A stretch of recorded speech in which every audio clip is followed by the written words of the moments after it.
வணக்கம். மீண்டும் மீண்டும் அரசாங்கமானது தவறிழைக்கக்கூடாது. மீண்டும் மீண்டும் தமிழர்களுடைய கடவுளான முருகனுக்கு எதிராக அரசாங்கம் வேலை செய்யக்கூடாது. மீண்டும் மீண்டும் நீதியை அவமதிக்கின்ற வேலையை இந்த அரசாங்கம் செய்யக்கூடாது என்று மக்கள் எதிர்பார்க்கிறார்கள். அந்த மக்களினுடைய எதிர்பார்ப்பை அப்படியே பிரதிபலிக்கிற மாதிரி உச்சநீதிமன்றம் இன்றைக்கு மதுரை கிளையினுடைய நீதிமன்ற தீர்ப்பு, திருப்பரங்குன்றம் மலை உச்சியில தீபத்தூண்ல தீபம் ஏற்ற வேண்டும் என்று இருக்கக்கூடிய தீர்ப்பின் பேர்ல தடை விதிக்க வேண்டும் என்று மேல்முறையீடு போயிருக்காங்க இந்த தாவேக அரசு. அதற்கு தடை விதிக்க முடியாது, மேல்முறையீட்டை விசாரிக்கலாம் 8 வாரங்கள் கழித்து என்று சொல்லியிருக்கிறாங்க. நீதிமன்றத்தில் அரசாங்க தரப்பு சொல்லியிருக்காங்க, ஏற்கனவே நீதிமன்றத்தினுடைய அந்த உத்தரவை மதிக்காம பல பேர் நடந்துக்கிட்டாங்க. Commissioner of police, deputy commissioner of police, மாவட்ட ஆட்சியர், அறநிலைத்துறை அதிகாரிகள் இவர்களுக்கு எதிராக நீதிமன்ற அவமதிப்பு வழக்கு நடவடிக்கையில் இருக்கு. அதனால அங்கே மேல்முறையீடு செய்திருக்கிறோம் மதுரை உயர் நீதிமன்றத்திலேயே. இந்த நேரத்தில் மதுரை உயர் நீதிமன்றத்தினுடைய அந்த நீதியரசர்கள் கேட்கிறாங்க, இப்ப இருக்கக்கூடிய அரசனுடைய நிலைப்பாடு என்ன என்ற ஒரு கேள்வி வருகிறது. ஆகவே இந்த தீர்ப்பிற்கு ஒரு தடை விதித்து நீங்க இது பண்ணணும்னு சொல்லிட்டு உச்ச நீதிமன்றத்தில் கேட்கறதுக்கு அங்க உச்ச நீதிமன்றத்தில் இருக்கக்கூடிய நீதியரசர்கள் அப்படியா இருந்தா நீங்க தீபம் ஏற்றுவதுதான் சரி என்பது போல சொல்லி இருக்கிறதாக தகவல்கள் வருகின்றன. அதாவது மக்களுடைய எண்ணம் என்பது என்ன என்பதை நீதியரசர்கள் புரிந்திருக்கிறார்கள். நீதியை மதிக்க வேண்டும் என்பதை மீண்டும் அரசுக்கு உணர்த்தி இருக்கிறார்கள்.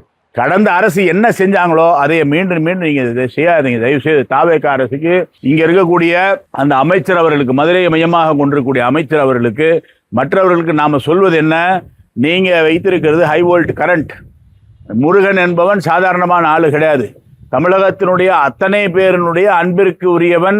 அவனை கடவுளாக ஏற்றுக்கொண்டவர்கள், அவனுக்காக உயிரை கொடுப்பவர்கள், அவனை பற்றிய சிந்திப்பவர்கள், நினைப்பவர்கள், இப்படி பல கோடி பேர் இருக்கக்கூடிய நிலையில ஏதோ ஒரு சிறு தரப்பு இந்த மதுரையை மையமாக வைத்துக் கொண்டு தமிழனுக்கு எதிராக, முருகனுக்கு எதிராக, இந்துவுக்கு எதிராக தீபத்தூணில் தீபம் ஏற்றக்கூடாது என்று சொல்லக்கூடிய ஒரு கூட்டமைப்பு என்கிற பெயரில் இருக்கக்கூடிய நக்சல், தேச விரோத சக்திகள், பிரிவினைவாத சக்திகளினுடைய பேச்சை கேட்டுக்கொண்டு அதுதான் பெரும்பான்மை மக்களினுடைய குரலாக நினைத்து கொள்ளக்கூடாது. பெரும்பான்மை மக்களினுடைய குரல் நீதிமன்றத்தினுடைய தீர்ப்பை மதித்து இந்த வருடம் கார்த்திகை மாதத்துல தீபம் ஏற்ற வேண்டும் என்பதுதான். அந்த அடிப்படையில் தான் இந்து முன்னணி பேரியக்கத்தினுடைய திரு பரமசிவம் அவர்கள், வழக்கறிஞர் அவர்களும் இந்த வழக்கை கொண்டு சென்றிருக்காங்க. கிட்டத்தட்ட 4-5 பேர் இந்த வழக்கிற்காக மனு செய்திருக்கிறார்கள் நீதிமன்றத்தில், உயர் நீதிமன்றத்தில். அப்படியாக இருக்கும்போது இப்போ முருக பக்தர்கள் பேரவை மாதந்தோறும் பௌர்ணமி கிரிவலம் செய்து கொண்டிருக்காரு.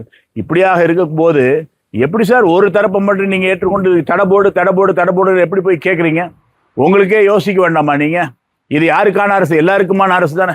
அப்ப முருக பக்தர்களுக்கு நீங்க முதலமைச்சர் கிடையாதா? முருக பக்தர்களுக்கு அமைச்சர் கிடையாதா? முருக பக்தர்களுக்கான ஆட்சி கிடையாதா? யாரோ ஒருவர் திருப்திப்படுத்துறதுக்காக நீங்க ஆட்சி நடத்துறீங்களா? இதெல்லாம் புரிந்து கொள்ள வேண்டும் என்று இந்த நேரத்தில் இந்த காணொளி வாயிலாக நாம இந்த அரசை கேட்டுக்கொள்கிறோம். திருப்பரங்குன்றத்தில் மலை உச்சி தீபத்தூண்ல தீபம் ஏற்ற வேண்டும், அதுவும் நீதிமன்றத்தினுடைய தீர்ப்பின்படி கார்த்திகை மாதம் ஏற்ற வேண்டும். இந்த நிலைப்பாட்டை எடுக்கின்ற வரையில இந்து முன்னணியும் முருக பக்தர்களும் தொடர்ந்து இதற்காக குரல் கொடுப்பார்கள், போராடுவார்கள், களமிறங்குவார்கள். வணக்கம்.